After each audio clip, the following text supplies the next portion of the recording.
Bismillahirrahmanirrahim.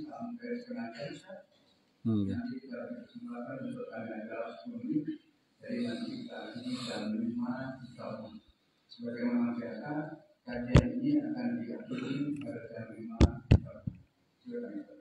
5.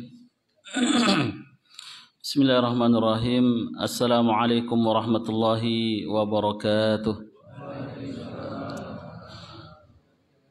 Alhamdulillahilladzi tatimmu bi ni'matihi as-salihat. Wassalatu wassalamu ala sayyidis sadat Sayyidina Muhammadin wa ala alihi wa ashabihi ahlul fadli wal karamat. Ashhadu an la ilaha illallah wahdahu la syarika lah wa ashhadu anna Muhammadan abduhu wa rasuluhu la nabiyya wa la rasula ba'dah. Alhamdulillah, pada pagi hari ini kita Allah karuniai begitu banyak sekali nikmat-nikmatnya, nikmatul iman wal islam wa nikmatus sihah wal afiyah, sehingga nikmat-nikmat tersebut kita bisa menunaikan salat subuh berjamaah, kita pun bisa melakukan aktivitas dengan maksimal. Semoga Allah senantiasa karuniakan pula nikmat ini kepada keluarga kita, kepada saudara-saudara kita, dan juga kepada umat Islam seluruhnya. Tayyib, pada pagi hari ini tema pembahasan kita mafatihu ar-rizq, ya. Jadi kunci-kunci rizki atau pintu-pintu rizki. Sebagaimana kita ketahui bahwasanya rizki yang kita pahami bukan hanya sebatas harta saja, melainkan rizki itu juga bisa berwujud seperti kesehatan dan juga keamanan. Sebagaimana sabda Rasulullah sallallahu alaihi wasallam, man asbaha fi yaumihi, ya, barang siapa di pagi harinya aminan fi sirbihi, man asbaha aminan fi sirbihi indahu qutu yaumihi, barang siapa di pagi harinya dia merasa aman bersama dengan keluarga, istri dan anak-anaknya, indahu qutu yaumihi, pada saat itu pula dia mempunyai pangan, dia sudah mempunyai makanan yang hendak ia konsumsi pada pagi hari itu. Lalu kemudian juga dia afian, mu'afa fi jasadi, Allah berikan kesehatan kepada jasadnya, maka kata Rasulullah, fa ka'annama hizat lahu ad-dunya wa hadzafiruha, seakan-akan dia telah Allah karuniai dunia beserta isinya. Bayangkan, 3 nikmat ini Allah berikan pada pagi hari ini kepada kita semuanya. Yang pertama, Allah berikan kita sehat, Allah pun juga berikan kita aman bersama dengan keluarga, tidak ada masaib atau tidak ada halangan, dan Allah pula berikan kepada kita semuanya pangan, makanan yang sudah kita konsumsi atau hendak kita konsumsi pada pagi hari, siang dan malam. Ini nikmat yang telah Allah berikan, dan jika kita menghitung satu persatu nikmat yang telah Allah berikan kepada kita, maka kita tidak akan mampu menjumlah dan mengakumulasinya. Wa in ta'uddu ni'matallah la tuhsuha. Wa ma bikum min ni'matin faminallah. Apapun nikmat yang kita rasakan, bisa menghirup udara, bisa melihat, bisa merasa, apapun saja nikmat yang kita rasakan pagi hari ini maupun seterusnya, itu tidak terlepas daripada nikmat dan karunia Allah Subhanahu wa taala. Maka dari itu, jamaah yang dirahmati Allah, marilah kita senantiasa bersyukur kepada Allah dengan melakukan perintahnya dan menjauhi larangan-larangannya. Sebagai bentuk rasa syukur kita, pada pagi hari ini kita sudah melaksanakan sholat subuh berjamaah dan hadir dalam majlis ilmu. Semoga Allah terima setiap amalan ibadah kita. Namun sebelumnya, Bapak Ibu sekalian yang dirahmati Allah, sebelum kita membahas secara detail terkait dengan pintu-pintu rezeki itu, kita harus sadari beberapa hal yang sudah permanen di dalam Islam. atau istilah Arabnya itu musallamat aqdiyah, ya, imaniyah aqdiyah. Ada beberapa hal yang perlu kita ketahui dan ini sifatnya permanen dan ini sifatnya pasti. Yang pertama, bahwasanya terkait dengan rizki, kita ketahui bahwasanya takdirul rizki qabla khalqis samawati wal ard. Bahwasanya rizki kita sudah Allah tentukan sebelum penciptaan langit dan bumi. Bahkan di dalam beberapa riwayat bi khamsina alfa sanatin, 50.000 tahun sebelum penciptaan langit dan bumi Allah sudah menentukan rizki masing-masing makhluknya. Sebagaimana firman Allah dalam surat Al-Hadid ayat 22, ma asaba min musibatin fil ardi wala fi anfusikum illa fi kitab. Ini penting sekali untuk kita ketahui bahwasanya semua rizki masing-masing makhluknya, baik yang laki-laki maupun yang perempuan, yang muda ataupun yang sudah sepuh, semuanya sudah Allah tentukan di dalam kitabnya. Allah sudah catat di dalam Lauhil Mahfuz. Dalam surat Al-Hadid 22, ma'asaba min musibah, apapun yang menimpa kita semuanya, apapun yang terjadi di muka bumi, yaitu berupa musibah, wala fi anfusikum, ataukah hal tersebut datang kepada kita, diri kita, keluarga kita, illa fi kitab, melainkan semuanya itu sudah ada di dalam kitab Lauhil Mahfuz. Min qabli an nabra'aha, sebelum kami eksekusi, sebelum kami takdirkan kepada mereka. Jadi semuanya itu sudah tercatat dengan rapi, sudah tercatat 50.000 tahun sebelum penciptaan langit dan bumi. Demikian juga terdapat di dalam surat Az-Zariyat ayat 22, Allah berfirman, a'udzubillahi minasyaitonirrajim, wa fis samaa'i rizqukum wa ma tu'adun, dan di langit rizqukum terdapat rizki kita semuanya, wa ma tu'adun, dan semua apa yang dijanjikan untuk kita semuanya sudah Allah catat di langit sana. Ini yang pertama yang perlu kita pahami terkait dengan rizki, bahwasanya Allah sudah takdir, sudah menentukannya, sudah mencatatnya, sudah menulisnya sebelum penciptaan langit dan bumi 50.000 tahun lamanya. Yang kedua, Bapak Ibu sekalian, yang perlu kita pahami bersama, takdiru rizkika fi batni ummik, bahwasanya masing-masing kita terkait dengan rizki, Allah sudah tentukan rizki kita masing-masing di dalam perut ibu kita. Jadi pada saat kita berada di dalam perut, maka Allah sudah tulis beberapa di antaranya yaitu rizki. Sebagaimana sabda Rasulullah sallallahu alaihi wasallam, inna ahadakum yujma'u khalquhu fi batni ummihi arba'ina yauman. Sesungguhnya kita semuanya ini Allah ciptakan di dalam perut selama 40 hari itu sudah berbentuk itu. Sudah berbentuk, summa yakunu fi dzalika 'alaqah. Kemudian menjadilah segumpal darah, 'alaqah ya. Lalu kemudian setelah itu mudghah, segumpal daging. Summa yursilul malaku fayanfakhu fihi ruh. Kemudian Allah kirim kepadanya malaikat dan meniupkan di dalamnya ruh. Wa yu'maru bi arba'i kalimat, dan diperintah 4 hal malaikat ini saat itu. Yang pertama, bikat bi rizkihi, menulis rizkinya. Yang kedua, wa ajalihi, menulis ajalnya. Dan yang ketiga, wa amalihi, dan amalnya. Dan yang keempat, wa syakiyun au sa'id, apakah dia termasuk orang yang syaki, ya, celaka, ataukah dia termasuk orang yang beruntung. Ini sudah Allah catat di dalam perut ibu kita masing-masing saat kita masih 40 hari itu. Ini yang perlu kita pahami bersama sebelum membahas rizki ya. Allah sudah catat rizki kita, Allah sudah catat ajal kita, Allah sudah catat amalan kita, dan Allah sudah catat apakah kita termasuk orang-orang yang beruntung ataukah kita termasuk orang-orang yang celaka. Yang ketiga, yang perlu kita pahami sebelum membahas tentang rizki, Allahu huwal basitul qabid.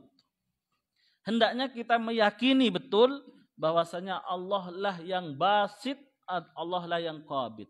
Basit itu artinya ya basutur rizqah, yang memberikan rizki, dan Allah juga yakbidur rizqah, yang menahan rizki.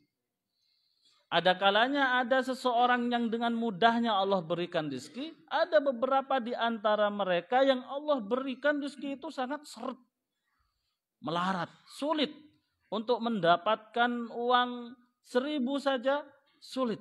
Tetapi ada beberapa orang yang Allah berikan kemudahan untuk mendapatkan rizki. Namun ingatlah Bapak Ibu sekalian yang dirahmati Allah, bahwasanya itu semuanya Allah berikan sebagai ujian. Liyabluwakum ayyukum ahsanu amala. Ya, supaya Allah menguji di antara kita siapa di antara kalian yang paling baik amalan ibadahnya. Kira-kira pada saat aku tahan rizkinya, aku persulit rizkinya, dia masih ikut subuh berjamaah atau tidak? Pada saat aku beri musibah, pada saat aku beri dia ujian terkait dengan hartanya, dia masih gabung dalam komunitas atau tidak? Ini ujian. Sementara saat Allah berikan harta yang banyak, mudah, masih ingat enggak dengan kewajibannya? Masih ingat enggak dengan nafkahnya? Masih ingat enggak dengan sedekahnya? Baik yang Allah berikan kemudahan rizkinya maupun dipersulit, ketahuilah itu semuanya adalah ujian. Ya.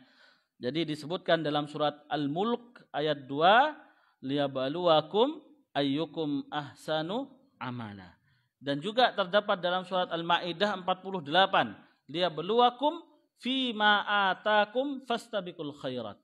Liyabluwakum, supaya Allah menguji kalian, fima atakum, terhadap apa yang telah Allah berikan kepada kalian yang berupa rizki, fastabiqul khairat, maka hendaknya berlomba-lomba untuk melakukan kebaikan. Ya, jadi ini yang ketiga. Yang pertama, kita yakini bersama bahwasanya rizki sudah Allah tentukan sebelum penciptaan langit dan bumi 50.000 tahun sebelumnya. Dan yang kedua, Allah sudah mencatat masing-masing rizki kita pada saat berada di dalam perut ibu kita. 4 hal: rizki, ajal, amal, perbuatan kita, dan sakyun au sa'id. Apakah kita termasuk orang yang beruntung ataukah kita termasuk orang yang celaka. Dan yang ketiga, yakinlah bahwasanya yang memberi dan yang menahan rizki kita itu hanya Allah Subhanahu wa taala sebagai ujian. Dan yang terakhir, termasuk di antara yang wajib kita yakini sebelum membahas rizki, lan tamuta nafsun hatta tastakmila rizqaha. Lan tamut, tidak akan meninggal dunia. Nafsun, seseorang, hatta tastakmila, sampai dia menyempurnakan rizkinya. Jadi rizki kan sudah Allah catat nih masing-masing kita di dalam perut. Nanti kalau sudah rizkinya habis, barulah kita meninggal. Ya, jadi seseorang tidak akan pernah meninggal dunia sampai dia menyempurnakan semua rizki-rizkinya itu, menghabiskan semua rizki-rizkinya itu.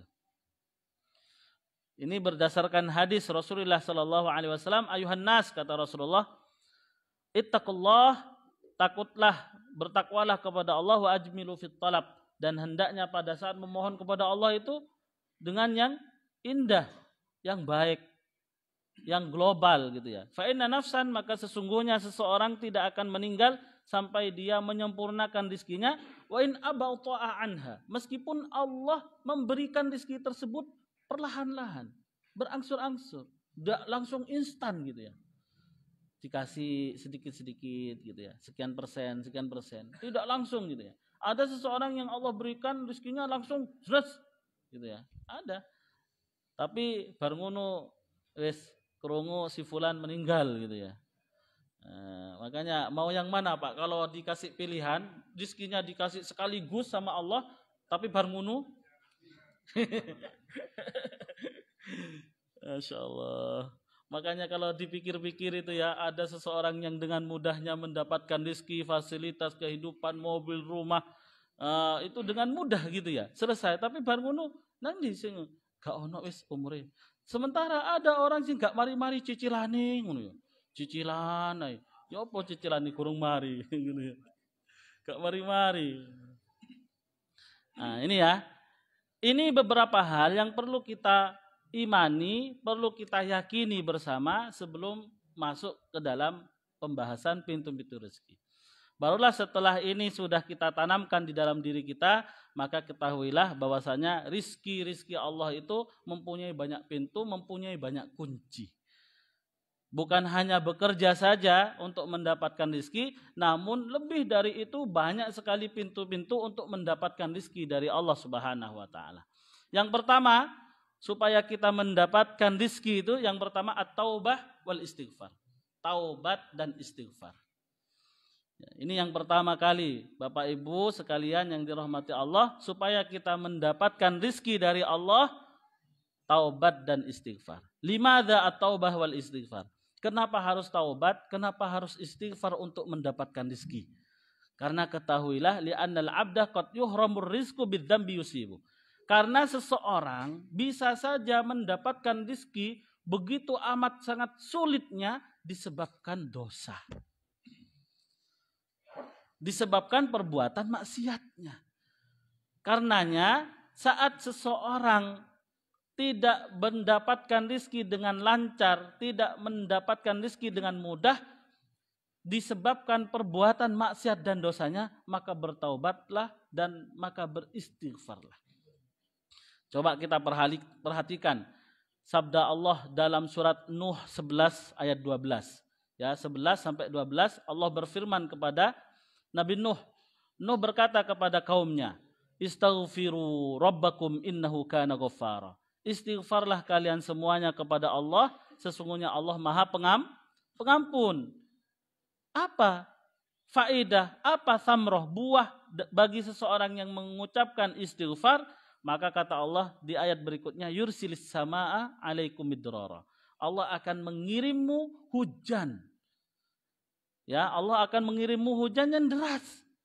Wa yumditkum bi amwal wa banin, dan Allah akan mengkaruniakan kamu, memberikanmu amwal, banyak harta, wa banin, dan banyak keturunan.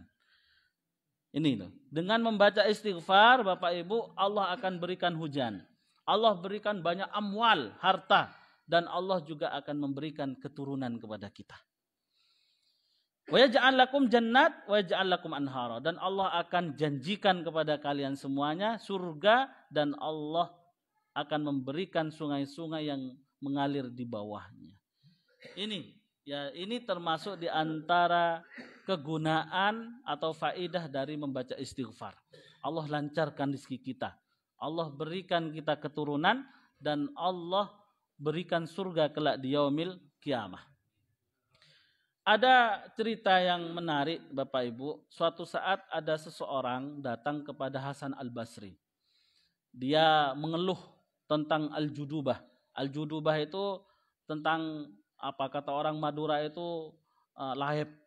Apa lahep itu ya? Pacaklik ya. Pacaklik, taojan, panen rosak, kabilah ya. Nah itu ya, judubah. Jadi dia mengeluh kepada Hasan Al-Basri terkait hal tersebut. Faqala lahu, maka Hasan Al-Basri berkata, istaghfirillah. Bacalah istighfar. Wasyaka akhar ilaihi al-faqr. Lalu kemudian datang orang lain kepada Hasan Al-Basri mengeluhkan tentang kemiskinannya, kefakirannya. Maka Hasan Al-Basri pun mengatakan istaghfirillah, bacalah istighfar. Kata Hasan Al-Basri. Wa qala lahu akhar. Lalu kemudian yang lainnya datang kepada Hasan Al-Basri. Ya, ud'ullah ayarzuqani waladan. Wahai Hasan Al-Basri, doakanlah kepada Allah supaya aku diberi anak, keturunan. Maka Hasan Al-Basri pun mengatakan istaghfirillah, bacalah istighfar. Wasyaka ilaihi akhar, dan yang lainnya pun juga mengeluhkan kepada Hasan Al-Basri, jafafa bustanihi, kebunnya gak berbuah, kebunnya gagal panen. Maka Hasan Al-Basri pun mengatakan istaghfirillah, bacalah istighfar. Faqala lahu Ar-Rabi' bin Sabah, ataka rijalun yashkuna anwa'. Lalu kemudian Rabi' berkata kepada Hasan Al-Basri, banyak orang datang kepadamu mengeluhkan banyak hal. Ada yang mengeluhkan ya musim pacaklik, ada kemiskinan dan seterusnya. namun kamu menjawabnya dengan istighfar, istighfar, istighfar, istighfar. Maka beliau membacakan firman Allah dalam surat An-Nuh 10-12. Qultu istaghfiru rabbakum innahu kana ghaffara yursilis sama 'alaikum midrara wa yumditkum bi amwali wa banin wa yaj'al lakum jannati wa yaj'al lakum anhara. Ya, nyampe di rumah nanti dibaca lagi, Pak. Surat An-Nuh ayat 10 dan 12. Makanya Rasulullah sallallahu alaihi wasallam termasuk di antara amalan yang dicontohkan kepada umatnya, beliau hampir tidak pernah meninggalkan bacaan istighfar di setiap harinya, kurang lebihnya 100 kali. Di dalam riwayat lain 70 kali. Dan yang kedua, di antara lain pintu rezeki selain bertaubat dan juga beristighfar, takwa Allah. Bertakwa kepada Allah. Takwa, Pak. Apa itu? Wattaqwa ayyuta'allahu fala yu'sa. Takwa itu ayyuta'ah, ditaati. Allah ditaati, tidak dimaksiati. Wa yudhkar fala yunsa, diingat dan tidak dilupakan. Wa yushkar fala yukfar, dan disyukuri dan tidak dikufuri. Ini takwa. Ya, sebagaimana didefinisikan oleh ulama, ya, ditaati bukan dimaksiati Allah itu.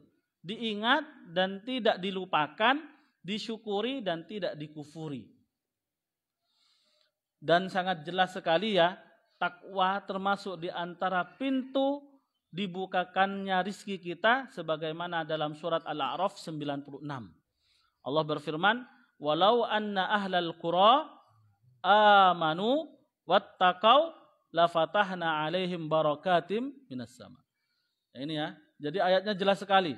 Kalau saja penduduk desa beriman dan bertakwa kepada Allah, niscaya kami bukakan kepada mereka keberkahan-keberkahan dari langit dan bumi. Berkah, Pak. Panennya berkah, sawahnya berkah, ya, kebunnya berkah, sapinya berkah. Insya Allah gak kena PMK. Ya, kalau bertakwa. Ya, wiritan terus, soalnya gak leren-leren. Wiritan, ya. Dan juga Allah menyarankan kepada kita untuk senantiasa berbekal takwa. Wa tazawwadu fa inna khairaz zadi taqwa. Berbekallah kalian, maka sebaik-baiknya bekal itu takwa. Kenapa kok takwa termasuk di antara pintu untuk mendapatkan rizki? Karena dengan takwa itu seseorang mampu mengendalikan rizkinya. Dia tidak lagi mempunyai sifat tabdzir. Dia tidak mempunyai sifat israf, berlebih-lebihan saat menggunakan hartanya. Karena di dalam Al-Quran termasuk di antara sifat-sifat orang yang bertakwa, la yusrifun. Ya, mereka tidak berlebihan saat menggunakan hartanya, hemat. Ya. Kemudian juga yang ketiga, termasuk di antara pintu rezeki ini ya. Termasuk di antara pintu rezeki, at-tawakkul 'ala Allah, bertawakal kepada Allah, berpasrah diri kepada Allah. Hal ini banyak sudah digambarkan oleh baginda Rasulullah, bagaimana beliau mencontohkan kepada kita tawakalnya. Bukan hanya sebatas tawakal, melainkan juga beliau ikhtiar. Makanya di sini hal nahnu mutawakkiluna haqiqatan, apakah kita ini termasuk orang-orang yang bertawakal yang sebenarnya atau tidak? Pada suatu saat Rasulullah sallallahu alaihi wasallam datang ke rumah Aisyah. Lalu beliau berkata, "Ya Aisyah, hal indakum syai'?" Wahai Aisyah, apakah kamu punya sesuatu yang bisa dimakan? Kata Rasulullah. Maka jawaban Aisyah apa? Ya qalat fakultu ya Rasulullah ma indana syai'. Aisyah menjawab, saya sedikit pun gak punya sesuatu apapun untuk dimakan. Ini loh seorang nabi ini, Pak. Ini bukan ya, Aisyah ini bukan gak masak, gak menyiapkan makanan, tidak. Sing arep dimasak, yang mau dimakan itu gak ono hari itu. Ya, ini Rasulullah ini. Kalau saja beliau memohon berdoa kepada Allah untuk diberikan harta yang banyak, Allah berikan. Tetapi Masya Allah, ini Rasulullah menggambarkan. Maka setelah mendengar ucapan Aisyah, saya gak punya sesuatu apapun untuk dimakan, maka Rasulullah menjawab, fa inni shaim. Jika memang demikian, ya wis aku poso wis. Ngono, Pak. Jadi ojo muring-muring. Kalau datang ke rumah istri gak masak, ono apa panganan iki? Gak ono bi. Oh ya wes aku poso. Ngono. Enak kan selesai. Ya pasah ya. Kadang kan kita yo waduh iku kiamat kubro iku. Oh, macam-macam. Coba ngomong wes ya wes aku poso. Nah, ini Rasulullah mencontohkan kepada kita bentuk tawakalnya itu loh. Ya wes kalau memang nggak ada yang dimakan, bahkan di dalam beberapa riwayat hampir 3 bulan tidak pernah terlihat dari dapur Rasulullah itu asap yang mengepul itu gak ono. Berarti ya gak masak. Nah, dan Rasulullah ya di sini Allah berfirman wa may yatawakkal 'ala Allah fahuwa hasbuh. Barang siapa yang bertawakal kepada Allah, maka Allah akan memberinya kecukupan. Allah backup ya semua rizkinya. Innallaha balighu amri. Ada juga kisah yang menarik, Pak. Yurwa anna Syakik al-Balkhi, ya, namanya Syakik al-Balkhi. Beliau ini tabi'in. Suatu saat dia hendak melakukan perjalanan dagang. Lalu kemudian pamitan kepada gurunya namanya Ibrahim bin Adham sebelum berangkat untuk berdagang. Sesampainya di jalan, ya, Syakik al-Balkhi ini sesampainya di jalan beliau melihat burung yang buta dan sayapnya patah. Sayapnya ini patah, gak bisa miber, gak bisa melihat. Ya, buta dia. Kemudian Syakik al-Balkhi ini pun berhenti di perjalanan dan dia berpikir. Ya ta'ammal at-ta'ir wa yatasa'al. Dia bertanya-tanya, kira-kira burung yang buta dan patah sayapnya dapat rizki dari mana? Di tempat yang gersang, gak ada makanan, gak ada minuman air juga di situ, kira-kira dapat rizki dari mana? Dia melihat, dia amati. Tidak lama kemudian, ya, Syakik ini pun dikejutkan dengan pemandangan yang sangat luar biasa. Ya, ada burung, ya, hatta ja'a ta'irun akhar, tiba-tiba ada burung yang lainnya membawa makanan untuk burung yang buta dan patah. Ada yang lainnya datang membawa makanan untuk ini, ya, burung yang lainnya itu. Kemudian berkata, Syakik ini berkata di dalam dirinya, idza kana Allahu yarzuqu hadat ta'ir al-kasiril janah, jika Allah memberikan rizki kepada burung yang buta dan patah sayapnya dan tidak mengabaikannya, lalu bagaimana dengan seorang hambanya yang taat beribadah kepada Allah? Ngapain juga pergi berdagang, ngapain juga ya melakukan bisnis gitu ya. Udahlah, pulang lagi ke rumah. Pulang akhirnya dia, pulang ke rumah sehingga didatangi oleh gurunya. Datang ke, bukannya kamu pamitan barusan mau pergi perjalanan untuk melakukan bisnis? Iya, awalnya begitu, tetapi di tengah perjalanan saya melihat burung yang buta dan patah sayapnya. Lalu kemudian datang yang lain membawanya makanan. Ya sudah, saya pulang saja, gak usah kerja katanya. Nah, maka jawaban gurunya ini sangat cerdas dan bagus sekali. Gurunya ini menjawab, kemudian limadza radita li nafsika an takuna ta'ir al-a'ma al-ajiz, ya.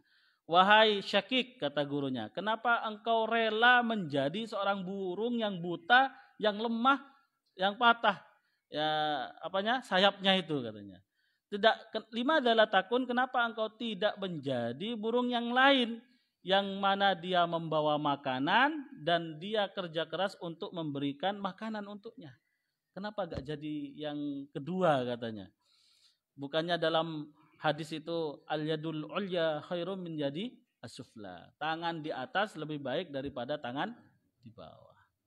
Jadi ini Pak ya. Jadi bertawakal itu bukan tidak berusaha, melainkan kita juga harus akhdul asbab, melakukan sebab-sebab yang mendatangkan rizki, barulah kita tawakal kepada Allah. Ya, jadi tawakal 3 insya Allah yang bisa kami sampaikan. Sebenarnya ada banyak, namun semoga 3 bekal pintu untuk mendapatkan rizki ini mampu kita implementasikan dalam kehidupan kita sehari-hari, yaitu dengan bertaubat dan beristighfar kepada Allah, dengan bertakwa kepada Allah dan bertawakal kepada Allah.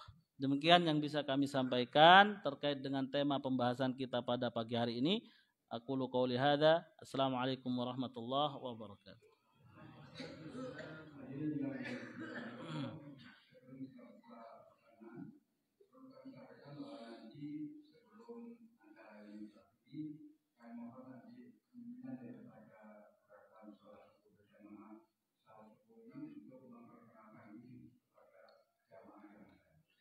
Kemudian yang kedua, perlu kami informasikan bahwa di Al-Quran ini alhamdulillah kajian subuh dilaksanakan setiap hari. Untuk hari Minggu, hari Ahad, bukan hari Minggu, hari Ahad, bahwa kajian diisi oleh Ustaz Jaziludin SPDI bergantian dengan Ustaz Iqbal Muhammad Iqbal LC lulusan Madinah. Kemudian hari Senin, Ustaz Abdul Aziz yang kemarin mengisi kajian di Selasa kemarin dan bergantian dengan Ustaz Syari SPDI guru SMA di Beledweyne. Kemudian hari Selasa, Ustaz Dr. Asman Abdurrahim bergantian dengan Ustaz Dr. Wahyudi Widodo tentang agama dan kesehatan. Untuk hari Kamis, Aduk Rabu, Ustaz Eman yang hari ini ada rekan-rekan kita dari Ibnu Masjid bergantian dengan Ustaz Dr. Safudin dari HIWTN. Kemudian hari Kamis, Ustaz Khairul Haji dari Ibnu Masjid bergantian dengan Ustaz Dr. Andres Dedi Rahman Menhu dari Universitas Muhammadiyah. Untuk hari Jumat, Ustaz Kusno pimpinan daerah Muhammadiyah Jember bergantian dengan Ustaz Muhammad Iwari Ketua Amir Masjid Al-Bani yang sekretari adalah Numan Hasan Ibrahim. Untuk hari Sabtu, Ustaz Herwinti Dr. Andes dari NPD bergantian dengan menantunya Alif Hamzah NPD. Kemudian apabila bapak-bapak dari Salsopor ini kebetulan tidak ada acara silaturahmi, silakan hadir ke Masjid Al-Bani untuk memakmurkan Masjid Al-Bani. Kemudian yang kita mohon, kami beri kesempatan kepada para tamu dan untuk jemaah kita ngalah dulu untuk ditanya. Yang tanya adalah dari tamu saja. Silakan Pak, monggo jangan monggo. Dari kanan barangkali ada, silakan. Ada, monggo.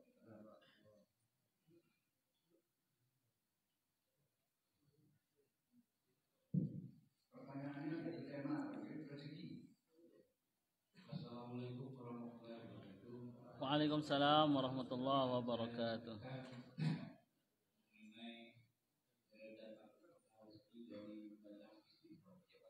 Berapa kali istighfar yang dibaca setiap hari setiap selesai sholat.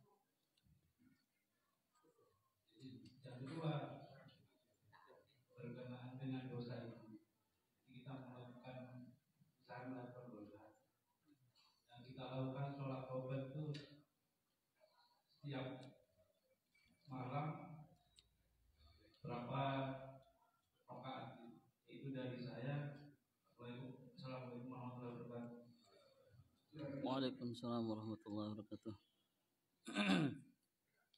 Baik, yang pertama terkait dengan bacaan istighfar. Rasulullah sudah memberikan contoh kepada kita bahwasanya setiap harinya Rasulullah itu membaca istighfar kurang lebihnya 70 kali atau mi'atu marrah, 100 kali. Ini Rasulullah yang beliau adalah manusia maksum. Maksum itu terjaga dari dosa. Ghufira lahu ma taqaddama min dzambihi wa ma ta'akhkhar. Ya. Allah ampuni dosa yang lalu dan yang akan. Apapun yang dilakukan oleh Rasulullah, wa ma yantiqu 'anil hawa in huwa illa wahyu yuha. Apapun yang diucapkan oleh Rasulullah, apapun yang dilakukan oleh Rasulullah itu adalah wahyu semuanya. Makanya di dalam hadis definisi daripada hadis itu sendiri af'alun wa aqwalun wa takrir. Perbuatan Rasulullah, ucapan Rasulullah dan penetapan Rasulullah. Itu semuanya menjadi sumber landasan hukum dalam Islam. Artinya semua yang diucapkan oleh Rasulullah dan semua yang diperbuat oleh Rasulullah dan ditetapkan oleh Rasulullah itu menjadi hukum dan wajib kita mengikutinya dan wajib kita mencontohnya.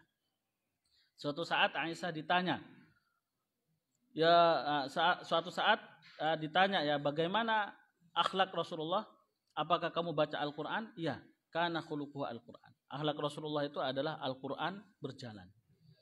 Al-Quran berjalan. Maka jika kita mengaca kepada Rasulullah yang sudah dicontohkan bacaan beliau itu 100 kali. Dan Rasulullah maksum ya. Sementara kalau kita gak maksum ini. Gak ada jaminan. Dan berpotensi untuk melakukan maksiat lebih banyak daripada taatnya. Maka bacaan istighfarnya lebih sedikit atau lebih banyak? Ya, kalau Rasulullah 100 maka kita 100.000 Pak. Ya, kita 1000 kali lah minimal ya. Semakin banyak istighfarnya, insya Allah semakin lancar rezekinya insya Allah. Jadi kita harus banyak dan lebih banyak lagi membaca istighfar daripada Rasulullah. Dan yang kedua terkait dengan sholat taubah. Berdasarkan hadis yang mana Rasulullah bersabda, man shalla raka'ataini summa yatubullah atau summa yastaghfirillah. Ya, barang siapa yang sholat 2 rakaat lalu kemudian dia bertaubat dan membaca istighfar kepada Allah, maka Allah akan mengampuni dosa-dosanya. Tidak ada batasan waktunya, tidak ada batasan tempatnya. Kapan saja, di mana saja, pada saat kita ingin bertaubat, maka sholatlah 2 rakaat sholat sunnah mutlak atau sholat sunnah taubah, lalu kemudian kita beristighfar dan bertaubat kepada Allah. Jadi taubat itu tidak ada batasan waktunya. Makanya di dalam Al-Qur'an Allah sebutkan ya, idza fa'alu fahishatan, gimana itu? Idza fa'alu fahishatan aw zalamu anfusahum dzakarullah wastaghfaru lidzunubihim. Apabila mereka melakukan keburukan, kejahatan, kemaksiatan, dzakarullah, mereka langsung ingat sama Allah. Wastaghfaru lidzunubihim, dan mereka bersegera membaca istighfar kepada Allah Subhanahu wa taala. Jadi kapan?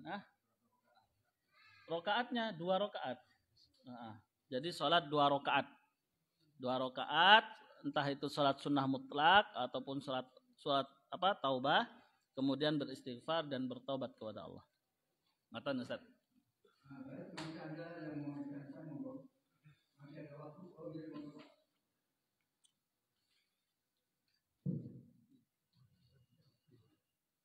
Assalamualaikum warahmatullahi wabarakatuh. Waalaikumsalam warahmatullahi wabarakatuh. Kami anggota GSP dari Kota Pakusari. Mau bertanya Ustaz. Yeah.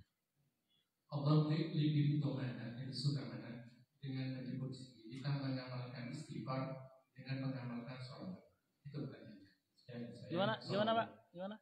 Allah lebih mana? Lebih suka mana maksudnya? Kita mengamalkan istighfar dengan mengamalkan sholat. Untuk menyebut istighfar. Pertanyaannya. Ya. Ya, baik. Jadi di dalam hadis itu disebutkan bahwasanya tidak ada amalan yang paling baik di sisi Allah kecuali al-faraid. Ya, kecuali yang wajib dulu. Jadi yang wajib ini menjadi prioritas utama, barulah setelah itu yang an-nawafil. Yang sunnah-sunnah. Makanya di dalam hadis itu mata qarraba ilayya al-abdu bil faraid, ya, tidaklah seorang hamba mendekatkan diri kepadaku lebih dicintai kecuali melakukan yang wajib dulu.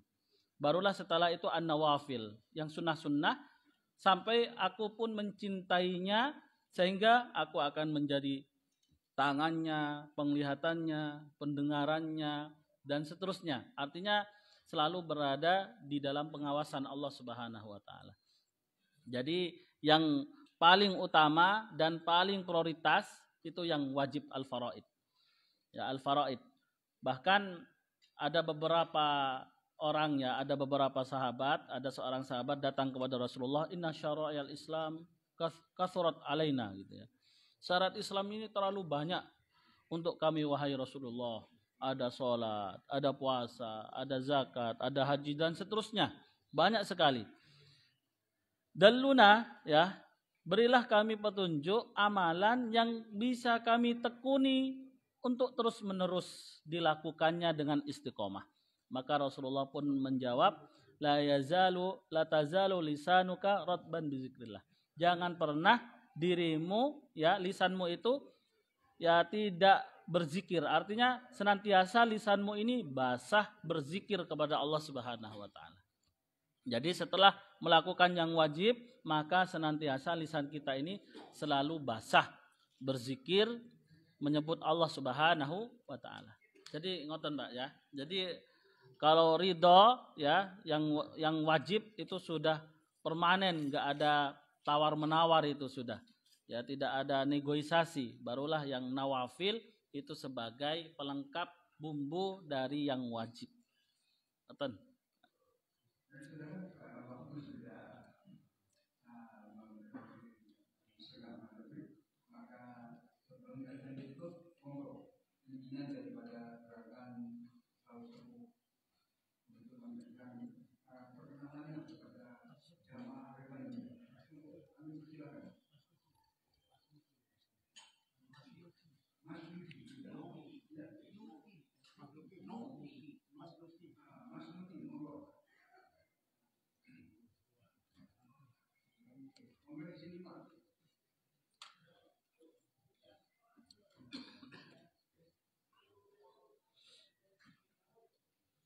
Monggo.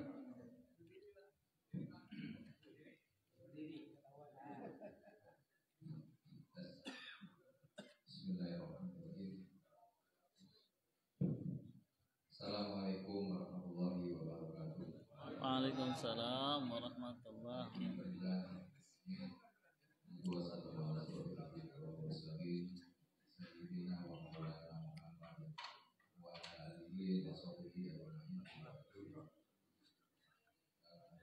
Pertama-tama mari kita panjatkan rasa puji syukur kita kepada Allah Subhanahu wa taala karena atas segala nikmatnya kita semuanya dapat berkumpul tadi sudah melaksanakan kewajiban kita yaitu sholat subuh berjamaah, dilanjutkan dengan majelis taklim dan kemudian dengan acara ramah ini.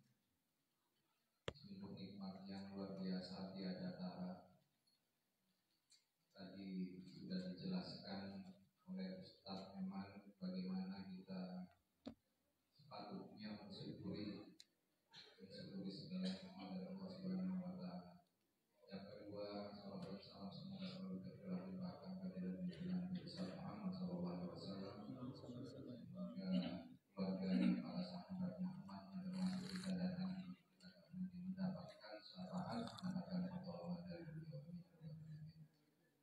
Terima kasih saya ucapkan sebagai khusus kepada Pak Nur Masjid Al-Ikhwan Pasar Tanjung dan juga kepada para tokoh masyarakat, pada para tokoh agama, kepada saudara-saudaraku sekalian, karena kita dari rombongan gerakan sholat berjamaah sudah diizinkan untuk menampung sholat subuh berjamaah dan alhamdulillah mendapatkan siraman rohani, mendapatkan majelis ilmu dari guru kita, dari Ustaz Eman.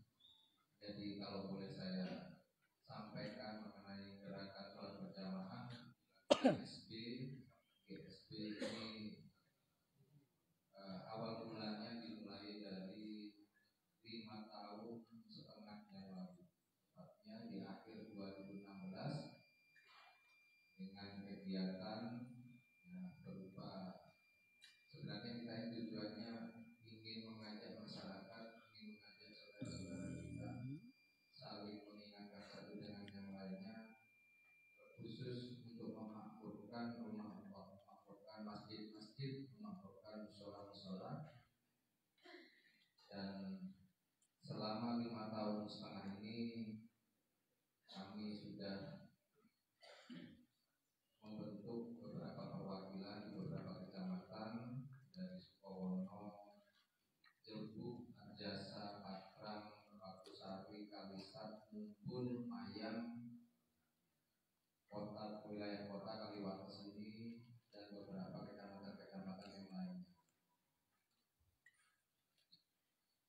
dan tidak pernah Pak kita ini istirahat, maksudnya libur. Jadi setiap hari kami ini berkeliling, pindah-pindah masjid, pindah-pindah musola. Dari hari Senin ketemu Senin lagi sampai ya semoga kita terus diberikan kekuatan, diberikan keistiqomahan untuk memperkuat jalinan ukhuwah Islamiyah kita. Karena sejatinya kita ini adalah seorang manusia yang maha lemah, yang tidak mempunyai apa-apa, semuanya itu yang maha besar itu hanya Allah Subhanahu wa taala. Kita meminta dan mengharapkan ridho dari Allah Subhanahu wa taala. Kalau boleh saya jelaskan lagi, jadi kalau hari Senin kita biasanya salat subuh berjamaah di Jelbu, Selasa itu di Arjasa dan juga di Mubur Syariah atau Mekah. Hari Rabu ini khusus di daerah perkotaan. Hari Kamis ini di Biting, Arjasa. Hari Jumat itu bisa di Pakusari, bisa di Mayang lagi. Hari Sabtu di Banjarsengon. Hari Minggu ini kita lepas dari kecamatan-kecamatan yang biasanya kita bentuk, kan sampai ke Bumumas, sampai ke Watuulo, sampai ke Tanggul, ke Kurat Akhir. Dan insya Allah biasanya kalau hari Ahad ini yang paling banyak jamaahnya karena sampai 400 orang, tapi rata-rata 200 sampai 250 orang ini. Mungkin cukup sekian sambutan dari saya. Monggo Bapak-bapak, kalau di sini luar biasa, saya lihat sudah rutin diadakan pengajian, diadakan majelis ilmu. Memang ini yang harapan kita untuk mendapatkan ilmu-ilmu ini. Apabila kita ada logonya Pak, ada benderanya. Apabila nanti suatu saat melihat ada bendera kita atau umbul-umbul kita, kalau ada kesempatan untuk mampir subuhan di masjid di mana umbul-umbul atau bendera itu berada. Cukup sekian sambutan dari satu kata-kata, dua kata-kata dari saya. Terima kasih sekali lagi atas segala jamuannya, atas segala sambutannya. Apabila ada kekurangan sopanan, apabila ada kesalahan, khususnya dari saya pribadi, saya ucapkan mohon maaf yang sebesar-besarnya. Terima kasih. Assalamualaikum warahmatullahi wabarakatuh. Terima kasih. Dan sebelum ditutup dengan doa, untuk besok pagi kajian akan diisi oleh Ustaz berorganisasi ini Rahman Ibu. Yang sedang berada anak dan silakan Tuhan. Baiklah, mari kita akhiri dengan doa kafaratul majlis bersama-sama. Bismillahirrahmanirrahim. Subhanakallahumma wa bihamdika asyhadu an